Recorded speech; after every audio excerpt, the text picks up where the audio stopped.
You have to lead your teams. You have to come up with a point of view. You have to build a strategy. Like there is not another option. This isn't one of those like Bitcoin type situations. This is a transformative moment in our life. Today, I'm talking to somebody who knows how to lead marketing through change and actually thrive through the chaos. Amanda Cole is CMO of Bloomreach, where she's steering a fast-moving ship through the world of e-commerce and AI-powered personalization.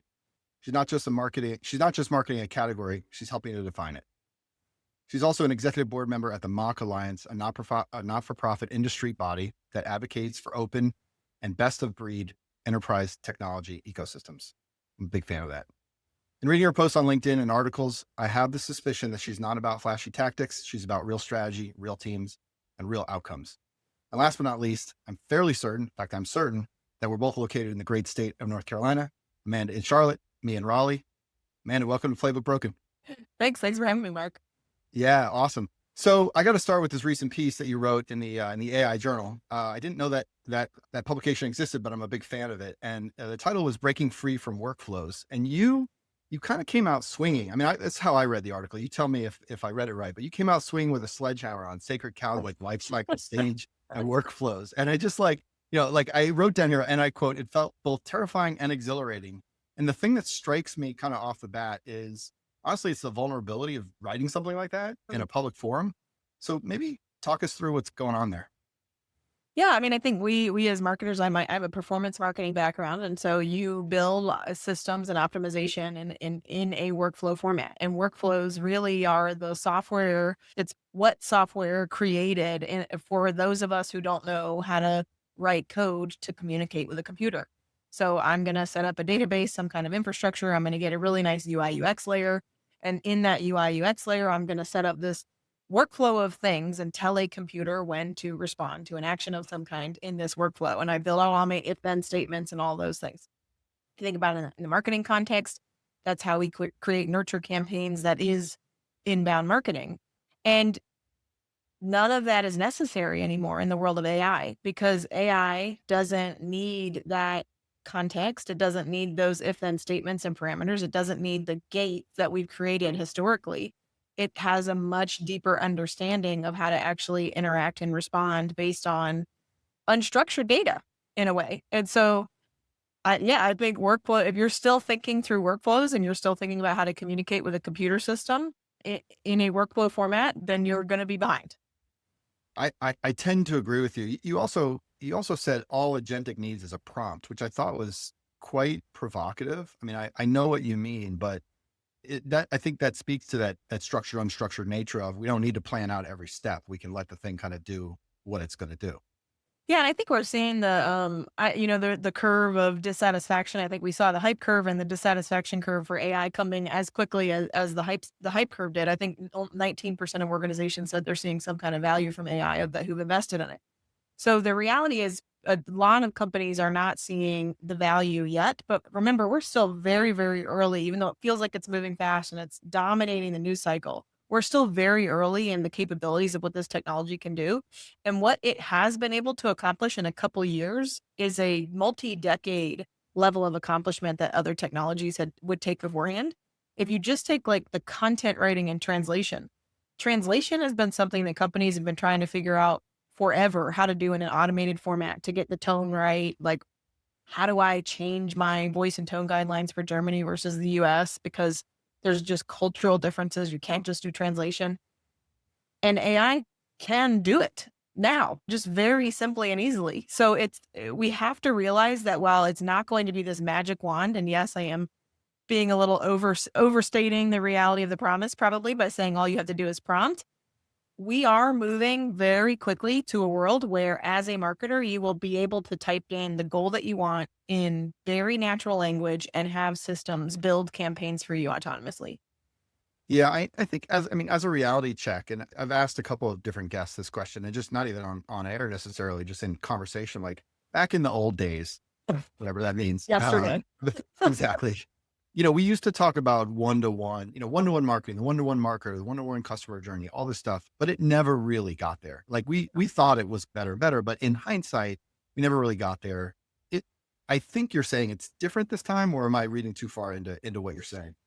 Yeah, it's totally different this time. So you think about how you interface with ChatGPT. You tell it things like, I live in Raleigh, I'm a CEO of a media company, blah, blah, blah. That means so much more now in the Chat GPT world than it ever did in any database that we had. Because you would either be bucketed into a CEO category or a Raleigh category or some kind of semi combination of those. But to layer in some of these nuances like media company, the name of your company, the location, what the weather maybe outside is today, and the access that it has to that context and information and to pull it together to actually build a story is unlike anything we've ever seen. Yeah, it does boggle the mind. And just to go back to the earlier part of the conversation, there's no way to flow that out. There's no workflow that can capture that because it's infinite. I mean, how long is this person in that job? Yeah. Do they, based on their social media posts, do they like it? Do they not like it? Are there signs that they're going to leave? Like it would be an infinite number of workflows, and there'd be no way to write all those emails anyway. And then you add to that your own database. So what case studies are going to be most relevant for this person? What content is this person most Yeah. likely to be interested in? What product catalog? And so again, like it's incredible that LLMs can build those associations and all that context. We would not, it would make zero sense. The output, the flip side of this is if we also might only get a 1% point improvement in conversion with all of this personalization, you still would not, in the old world, have gotten the efficiency gain and the conversion gains from all the work. Now you can create the personalization and get that 1 point of improvement, but not have this drain on efficiency and resource and management that you historically would have. Yeah. I'm compelled to ask about like error rate in the context of LLMs because you might get the 1% conversion bump, but you also might get a 1% bump in error rate where you've got now a customer service problem where people are saying, I don't know why you thought this was me. It's not. It's actually my wife's email address. Like all that. There's also that side of it too. There is that side of it, but that side has been there even with automation. True. I'd say one of our I love the playbook broken because I think everything is broken right now. But one of the questions you'd ask me is what was something that we failed on? And I would say actually communicating with our customers with AI in the early days was something that we failed on. Because our systems inherently are built for humans to go in and understand and build the inference and like, oh, I know what this product name means. We've changed our product names like 5 times. Yeah. And I know what this means. And I know that that means this customer has this thing and yada, yada, yada.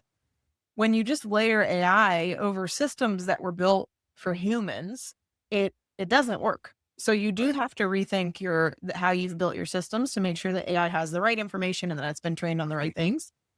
So we did learn like our customers are our most valuable asset, and so we need to treat that very, very carefully in the AI world. But humans have a very high error rate as well, and so Yeah. I'm not as fearful of that on less dramatic situations. Yeah.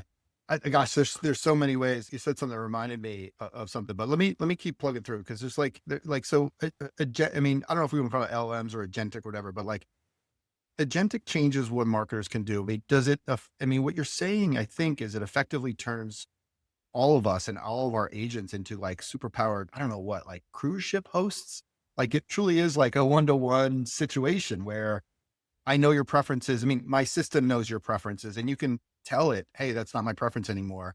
And it can automatically adjust on the fly, which is, like the old case study about Nordstrom or, whatever, some retail place. It's like, you got $100, make customers happy no matter what. Like that becomes mechanized at a scale that like is hard to wrap your head around, I think.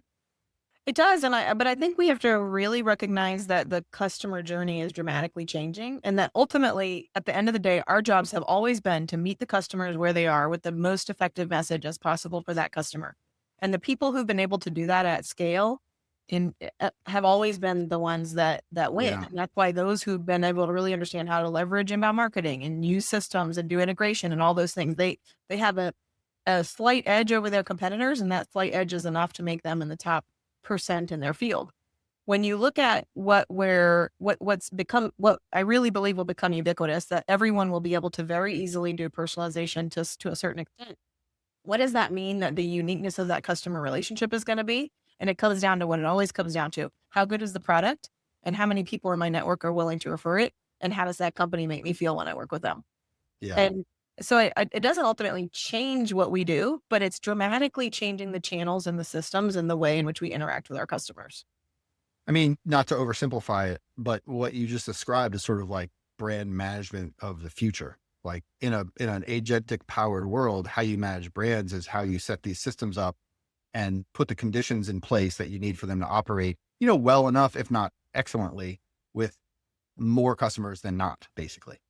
Absolutely. And if you think about what a future playbook that will break would look like, I would say that websites aren't going to exist. If you look at how you interact with your agent and you look at the information that you give it, the context with which it responds to you, and it gives you recommendations that are good, and it tells you things that you might not want to consider because of these other reasons.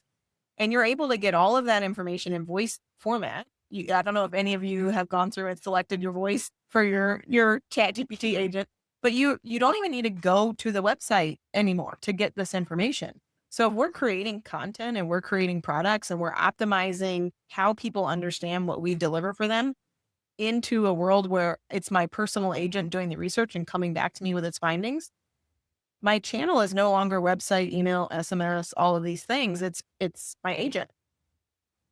Yeah, it's a provocative statement, but you're not unique in saying that. Yeah. And I think that the trend is very much like the more we use LLMs, whether it's typing, voice, or multimodal, whatever, and ultimately our phones and our eyeglasses and all the rest of the stuff, um, which is all coming, right? What's going to Yeah. stick or Yeah. not is going to be, But I think what's interesting is that you're creating, what you're suggesting is almost a permanent layer of disintermediation between your customers. I mean, we already have that problem today on social, for example, right? It's like, great, Yeah. I want to build a great, LinkedIn experience. And then I don't know, LinkedIn organic goes to hell. And now I have a million people who I can only reach 1,000 of.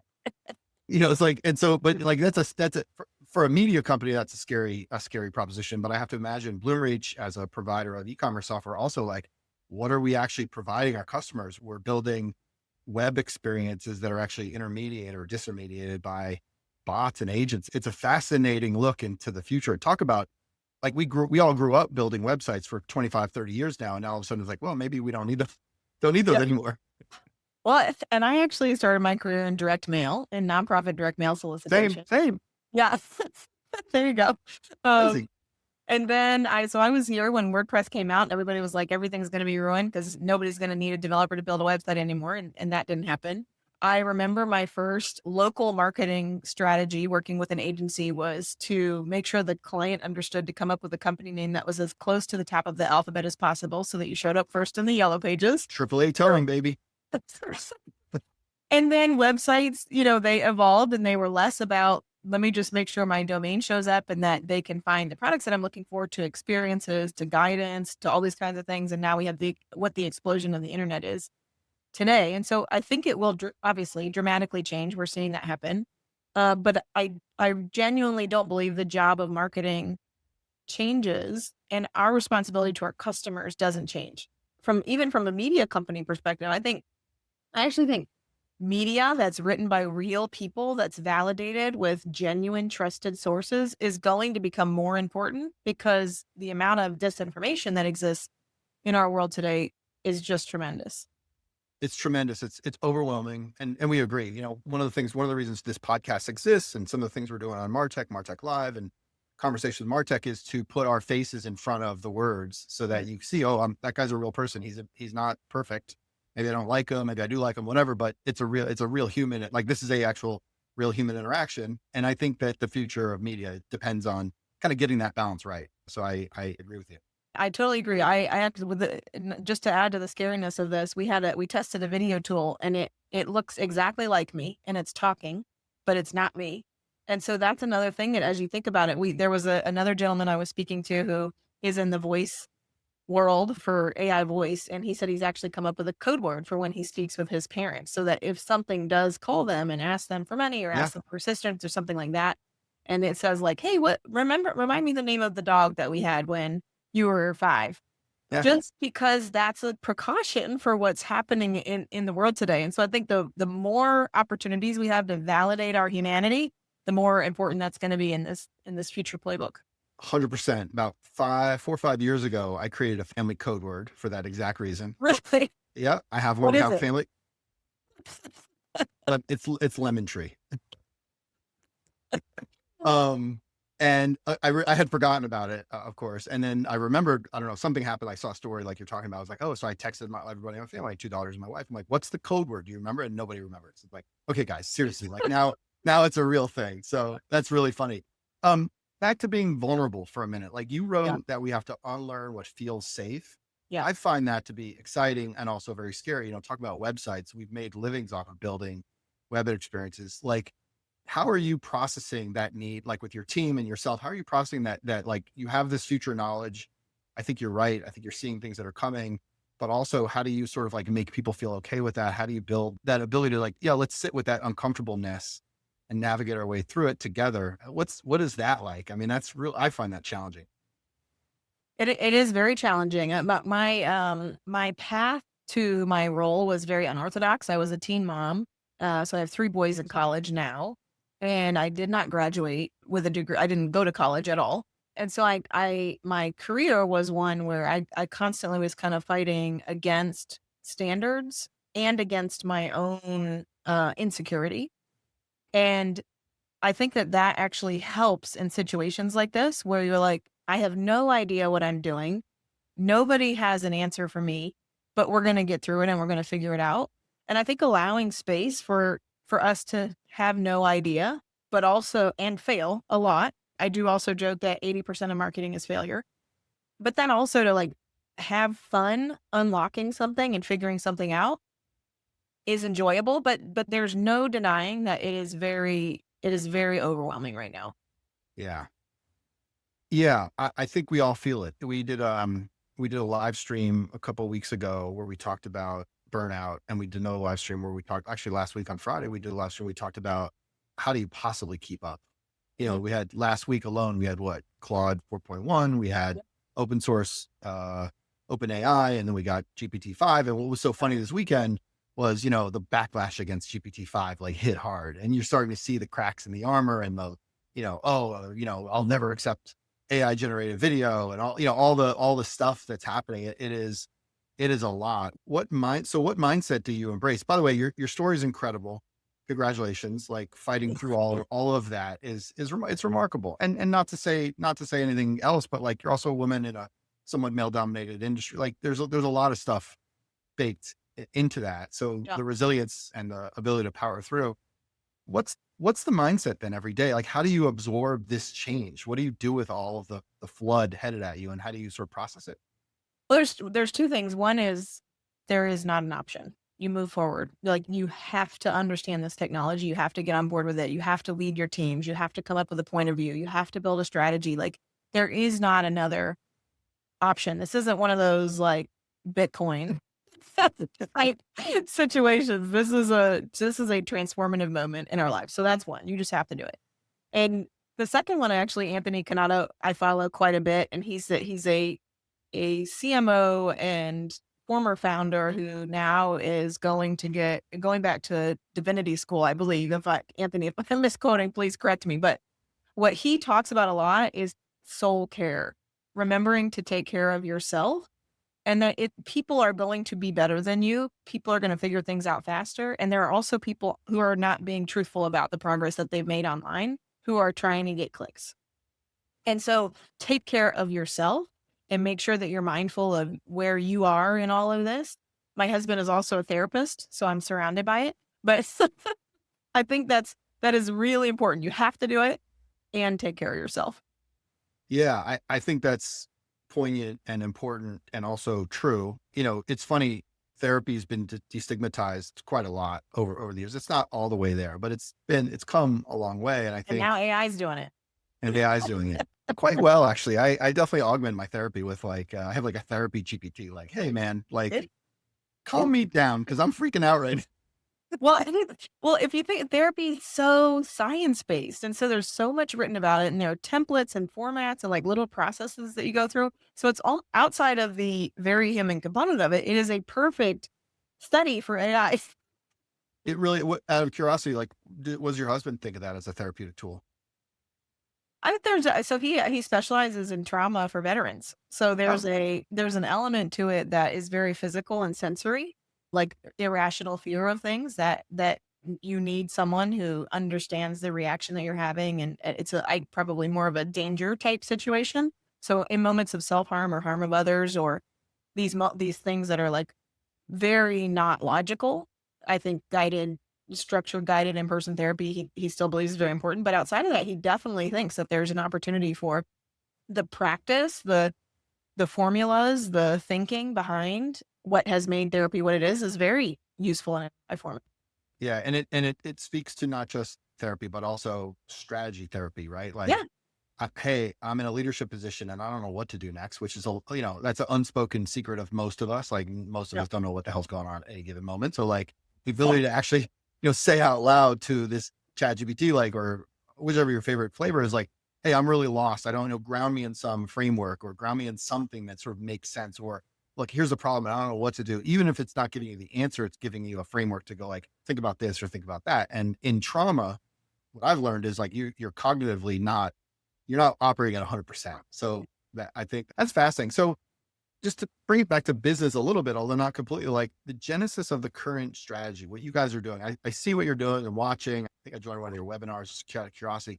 Did you guys, and I'm saying this kind of like, I don't think this is the way it happened, but maybe, did you all like collectively wake up one day and say, holy crap, our playbook is totally busted because of AI or because of other factors? Or has this been more of a sliding scale? Like you've evolved to where you guys are at now. And specifically Bloomreach is specifically what you guys are doing with AI. yeah. So from a product strategy perspective, we've been an AI company since the beginning. So I'll start with a response related to B2B, what we've done as a B2B marketing team first. I will say it was a religious moment. That's at least what I call it, because it felt like I went from the AI is just gonna slightly improve the tools that we already use today to holy shit, everything has changed.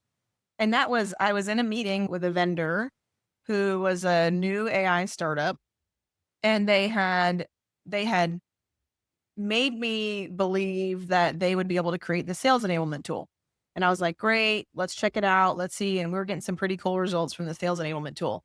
But in order for it to provide good answers, we had to give it all of our customer case studies. We had to give it all of our product go to market plays. We had to feed it all of our product data and differentiators, our comp and tell, all these things.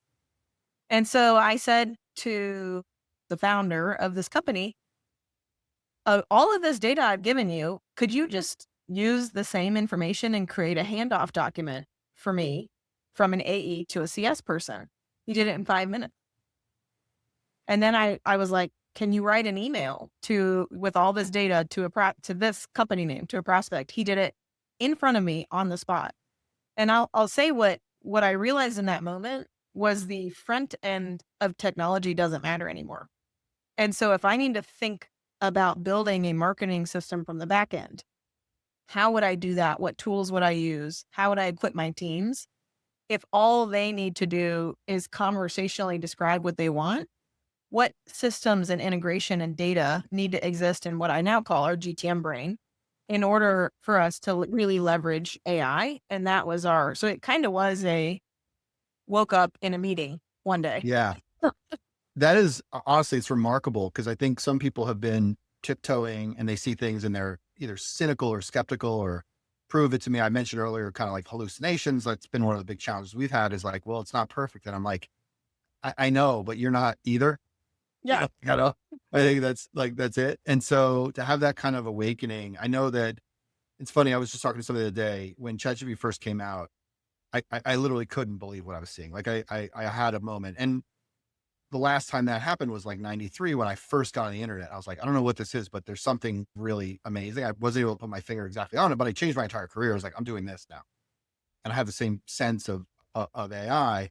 You said a couple of things there, specifically from a UI standpoint. This has come up a lot in conversation over the last 2, 3, 4 weeks. All of the effort that we put in, like all the effort that you all and SEMrush and everybody else puts into building UI, it seems like the same way we may not need websites in the future, we may not need a lot of like UI. If you could just ask the questions and get the answers that you need, what the heck do I need 900 options down the side and drop down menus and the rest of the stuff? Like you're shaking your head like you're agreeing with me. I mean, is that where you guys see this all headed? Absolutely. Absolutely.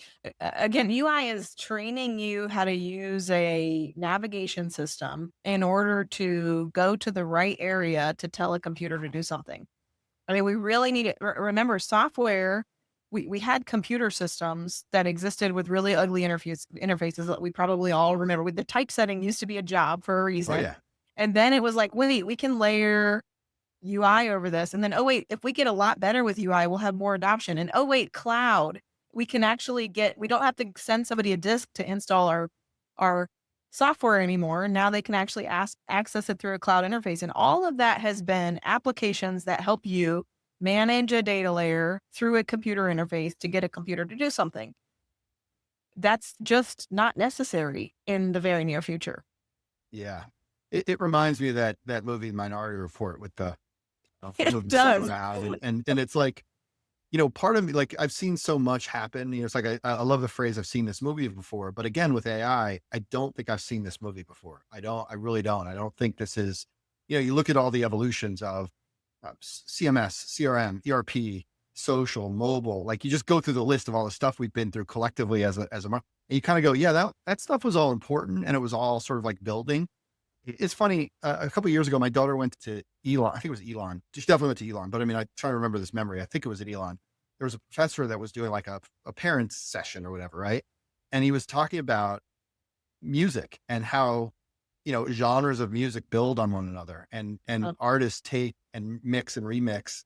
The Beatles begets this, begets that, and you have this, and you're like, oh, and it does seem like what you just said is the same thing, right? These yeah. user experiences were the best we could do at the time. They were never optimal. I don't think anybody ever thought a mouse was the ultimate way to control computer necessarily.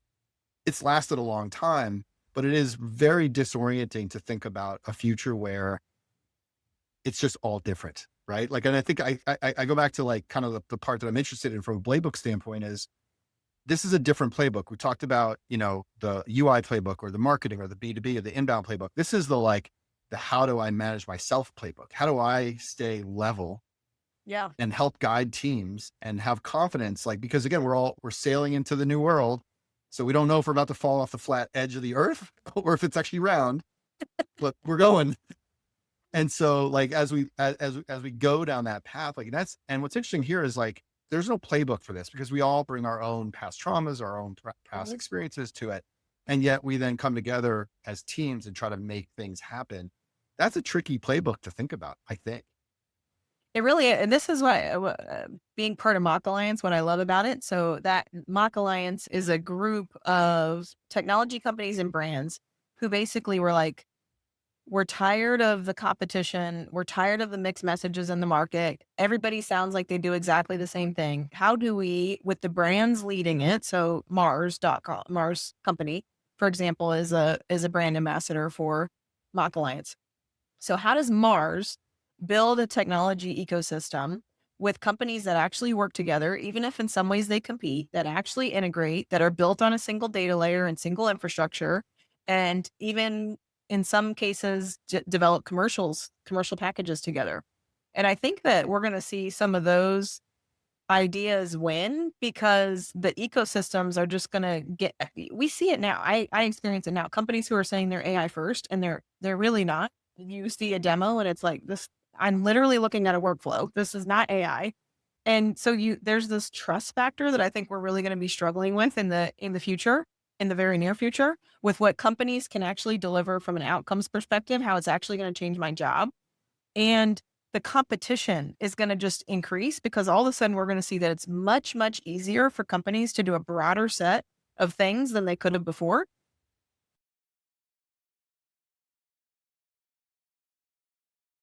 I don't think I'm answering your question, but No, somehow but I think no, I mean, but it's fascinating. I keep thinking, I got to learn more about this mock alliance because it sounds fascinating, but also I'm kind of obsessed with open source software and yeah. and this idea of open standards. And I mean, the whole internet was based on open standards. And so I think what you're saying, I don't know that much about the mock alliance. I need to do some research, but like the notion that there's these common platforms that at least collections of vendors agree on and can make Right. progress against seems very, very savvy and very smart.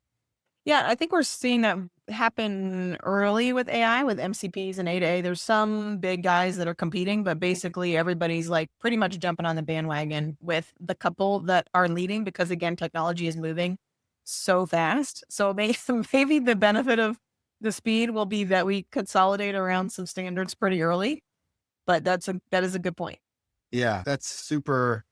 God, there's so much in there. And again, I think, like the thing that I've been thinking a lot about and like kind of in specifically in terms of like, here's an AI thing that we want to do. We want to improve this process or whatever it might be. And you sort of got at it earlier, which is like, if you try to put AI, I'm taking liberty with what you said. So, but if you try to take AI and just put it on top of existing human processes, I think that's a huge mistake. Mhm. Like, I think that like, because current processes that we all have in our organizations were built for humans by humans That's to right. sort of like either look like they're busy or actually get work done, whatever it is. And AI just sort of blows all that up. I literally had a conversation today with somebody who had ran an internal hackathon and they kind of got stuck on that part where AI could do this, but it would make us rethink the entire thing. I'm like, yeah, that's the exact point. But It that's does. hard. Again, how do you manage yourself there? Like, oh, It is hard, and I think I do believe that most people have too much work already to do today, and so yeah, while AI could help them do less work, getting to a point where AI can do part of your job is a lot of work on top of the lot of work that you're already doing. I don't think AI is yet where you can just plug it in and it just automatically does things for you. Bloomreach is building an autonomous marketing platform. I'll use this as an example. Turning on an autonomous marketing platform doesn't mean that automatically all of your marketing is just running off and all these things are happening. You have to build brand standards and voice and tone, things that you may not have had exist in the format that the AI agents will need to actually consume and then use it. And so is there a point at which your marketing can be run autonomously? Absolutely. We believe that we're building that future. But is it something that you can just turn on today and it works? No. Right. So how do you balance? I've got to do my job. I've got to deliver results. I've got to have outcomes and I need to build the future at the same time. that's a bajillion dollar question that isn't just necessarily it's not just money though, it's mental health, right? Because I think, I Yes. look around at Yeah. colleagues and how you doing and this and that, and everybody's overwhelmed. Everybody's trying to figure out, oh, I'm being told I have to use AI, but I don't really know it that well, or it's going to make mistakes and that's going to make me look bad. Like there's a million reasons to sort of like whatever. And there's also this kind of weird pressure change in the environment. The meta has kind of shifted around, the power's kind of swung back to the employers and we've got this kind of weird vibe going on right now. And so it's really tricky. And I think what I see are people like you who are really jumping in the deep end. Like I'm all in. I'm a true believer. I'm all in, rock and roll. And then there's other people who are like, I can see it. They're like hanging back. They're waiting. Like, is this real? Is it not real? And it's like, I don't know. Yeah. I think hanging back right now is probably a massive mistake career wise, is my sense of it. It is, and I think you're also robbing the people around you of creating their next opportunity. And so I do Mhm. especially want to challenge leaders that your job is not only to create the future of what your team and your org should look like, but also to be so far ahead of the game that you have the space to create the opportunities for the future as well. I'll take the SDR example. Everybody's talking about the AI SDR and how the SDR role is essentially not going to exist anymore. That is a big topic in the B2B SaaS world and SDR sales development reps. So the people that you get, calls and emails and all of that from. And I do think that there's a ton of possibility for AI. But what I find very important is that we also find an opportunity for people with those skill sets to have jobs in an AI future. How they come into these roles, usually right out of college or an early stage career, and they want to move into sales or they want to move into account management or they want to move into marketing or customer success. How do we create a path for them to still do that in an AI future? And I think by leveraging AI early, helping your team scale and be efficient, you actually create some space to begin thinking through and ideating and building those future jobs.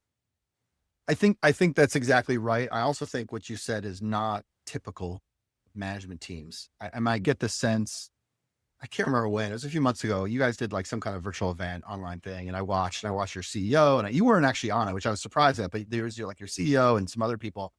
And it was clear to me that there's been a lot of discuss, to do an event like that and go and say the things that they were saying and to show like, it was actually a customer event. I'm not sure how I got into it. I will, Yeah. it was like, they were like It's our demoing. innovation fest. We want everybody there. Exactly. They were demoing something that's like, hey guys, this isn't real yet, but we're working on it. And I don't know if it was a preview of the autonomous thing or not, It is, yeah. but it was fascinating. And I left thinking, sure, the technology's cool. And yeah, I mean, I did a hackathon where I built an autonomous marketing hub similar to probably what you guys are doing, because I think everyone's thinking about that. But what I found surprising and refreshing was the management team seemed to like, we get it. This is challenging. It's pushing our boundaries. To your point about workflows, we're automating things that maybe weren't designed to be automated. And we don't know what's going to happen yet, but we believe that there's something good around the corner. I don't know that that's typical, to be honest. I don't know. I don't know either, but I do love and appreciate it. And I mean, we're very honest with our customers who are working with us on this as well. We're like, we cannot build this without your voice because we need to build something that's going to work with you to converse with. So we need Yeah. to build a system that makes sense for you. And we are very honest that it's a build partnership that we're shipping and we're releasing every couple weeks. It's one of the fastest innovation cycles I've ever seen.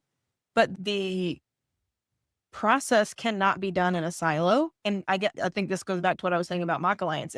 We have to do it with our partners. So we've got agency partners involved. We have to do it with our customers. It has to be with our product team. So there's no more of this like build for a few months, release something in some kind of product beta, feedback loop, whatever. In a year and a half, a year, 2 years from now, we'll launch a product that is somewhat product market fit. No, it's like we're building product market fit with customers every week. Yeah. So it is incredible, and it is also somewhat terrifying how quickly technology moves, even in our own development. Yeah. Exciting, mostly exciting, also Mostly terrifying. exciting. Do you like as a CMO, do you think the role has changed significantly just in the last, let's say, 2 years from it?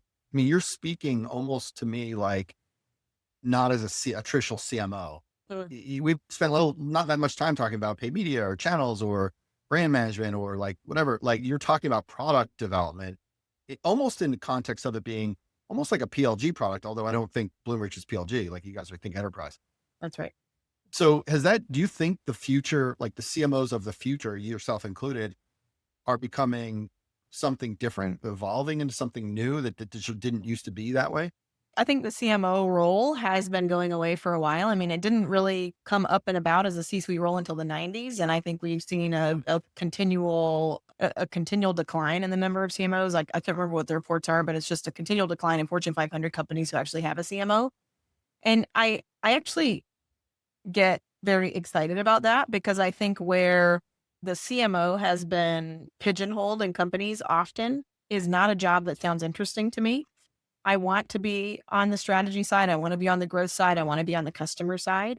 And so it does the areas that interest me as an individual bleed into operations, bleed into finance, bleed into sales and all these other areas. And so I'm very excited about the evolution and hopefully even possibly at least the death of the traditionally defined 1990s CMO role.